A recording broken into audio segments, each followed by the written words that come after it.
So let's take a tour of an insert operation. So we're going to start with a PSQL command to my database in Sydney, and I'm going to run an insert query into that database. So where do we start? So we start with the proxy. This is the service I maintain. And first of all, we do a handshake. We take the TCP stream. We do the TLS upgrade. We get the startup parameters. And we have a functioning Postgres connection at this point. But it's not like we're not quite done yet. So now that we know who you are, we need to be sure that you are who you are. So we do authentication. So we check the passwords. We use a protocol called Scram, which is the default for Postgres. It has man-in-the-middle protection, and it makes sure that you are connected to the, you are not connected through any other means apart from to us. So it's very secure to make sure that you are who you are. After that, we have the wake. So Neon is a serverless database, which means that your database can scale to 0, which essentially means it's offline. So if it's offline, we need to start it again. So we have this wake compute, which phones out to what's called the control plane. I won't show the control plane here because it's written in Go. But yeah, we have this in a retry loop just in case that it fails. We wouldn't want to error the connection if we temporarily fail to wake the database. So moving on, once the database is started, we connect to it, and then we set up any cancellation settings, and then just forward on the bytes. So now that we forwarded on your message to insert the insert query to Postgres, let's go to Postgres. Well, Postgres was written in C, so we're going to skip the Postgres. But Postgres will need to know what pages to update. So in order to do that, we need to get the pages. So at Neon, we separated what's called the compute from storage. So the storage of Postgres is stored elsewhere. That's what allows us to scale the database separately. So to get any pages to update any tables, it needs to fetch the pages from the page server. So it starts that by Postgres starts a connection to page server, and it runs this RPC command called getPager_LSN. LSN stands for log sequence number. It's a Postgres concept based on their write-ahead log. And so Postgres asks the page server for some pages, and Postgres will, the page server will try to respond to Postgres. So here we have the lookup cache page. So if we're lucky, it'll be cached in a 128 megabyte page cache directly, but it probably won't be. So let's skip this. So if it's not in that hot cache, we need to reconstruct the page.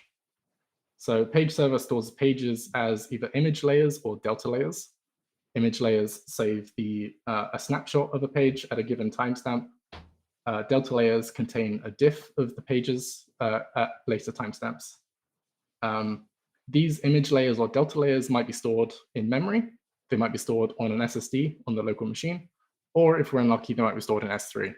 So depending on each of those, we need to fetch different from different data sources. We try and tier it intelligently to keep the hottest data in memory and the coldest data in S3. So we return the data page that we've constructed to Postgres, and Postgres has decided it wants to update some pages. What happens next? So because Postgres doesn't have any storage of its own, it needs to send the storage elsewhere. So it sends what's called a write-ahead log to safekeepers for, well, safekeeping. So Postgres starts a connection to multiple of what's called these safekeepers, and we have multiple safekeepers in multiple availability zones. These are for durability reasons. So Postgres sends this append request to safekeepers, and this append request is to say, hey, please write this write-ahead log and make sure it's saved. So safekeepers will just do that, and they'll respond that, hey, I've written your write-ahead log. You're free to continue. Now, once Postgres has received a quorum of these appends, we use a Paxos adjacent consensus algorithm to do this. Once there has been enough safekeepers saying that they've written the data, Postgres will continue. However, we're not quite done yet. So Safekeeper also, just in case, has a backup routine that publishes these WALs to S3. So even if all of our safekeepers go down, we still have them in S3.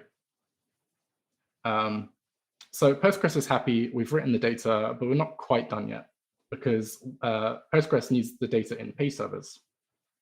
So last but not least, we have page servers again. And so how page servers gets this data from safekeepers is it starts what's called a physical replication slot. And it subscribes to the safekeepers for these write-ahead log messages. It starts a WAL stream decoder and a WAL ingest routine. It will receive any of the bytes that the WAL stream contains, and it will ingest those into the WAL ingest process. It will then update any layer pages or delta layers as necessary. So we've got a complicated system. This is sort of the architecture that we've designed. There's a lot more to it than this. We have, all in all, quite a lot of Rust code, about 120,000 lines of Rust at the moment, built over the last 2.5 years. We also have a lot of Go code that manages our control plane backend to actually start the databases. We have a whole bunch of Go code for Kubernetes APIs for autoscaling. And we, of course, have a lot of C for all of our Postgres utilities that run inside extensions and all sorts. So thank you very much. We've got a blog post about this on the, you'll see I've linked the, in the slide, there's a blog there. But yeah, so we were initially going to use Raft, I believe, but the way that Postgres models itself fit better with a slightly more complicated system. So we decided to lean into Paxos. We had a few other requirements that Paxos didn't quite give us, so we did slightly modify it. The blog goes into more detail than I could possibly go into, but it's been working very well so far with absolutely no problems in the last 2.5 years. Cool, thank you. Because I guess there's a few options in Rust, but none of them are very production-y or at least published. You know, the Raft ones are a bit kind of left over.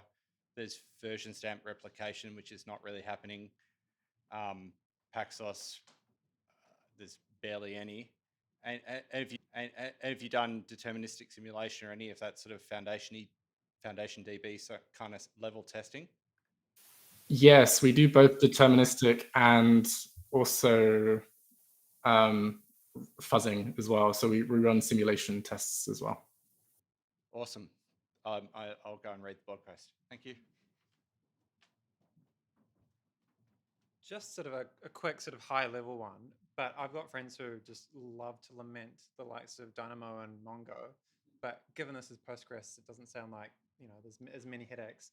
But what's like the main, I guess, benefit of having a serverless database? Just briefly, that's a big topic, I guess. But yeah, that's a really interesting question. Serverless databases, they seem like potentially a bit silly on the surface, but one of the reasons is that we provide autoscaling. So that's one nice thing, is that you can quite seamlessly scale the database from low CPU to high CPU or low memory to high memory, depending on your needs, which can, one, save you cost.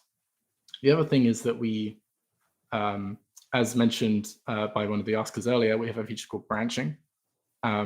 Because we separated storage, we can implement copy and write on the storage, and then we can sort of seamlessly branch your database and create a copy of the database instantly. So that's one use case we have where you can spin up a temporary sort of dev environment based on production data if you wish. And then you can turn it off after you're done in maybe 15 minutes of testing. There's a GitHub action that does this, which is pretty cool. Yes. just have a copy of your prod database for your PR, and then it's gone again. Cool. Any other questions? If not, then I'll just quickly set up the next speaker. Thank you very much, Conrad. Thank you.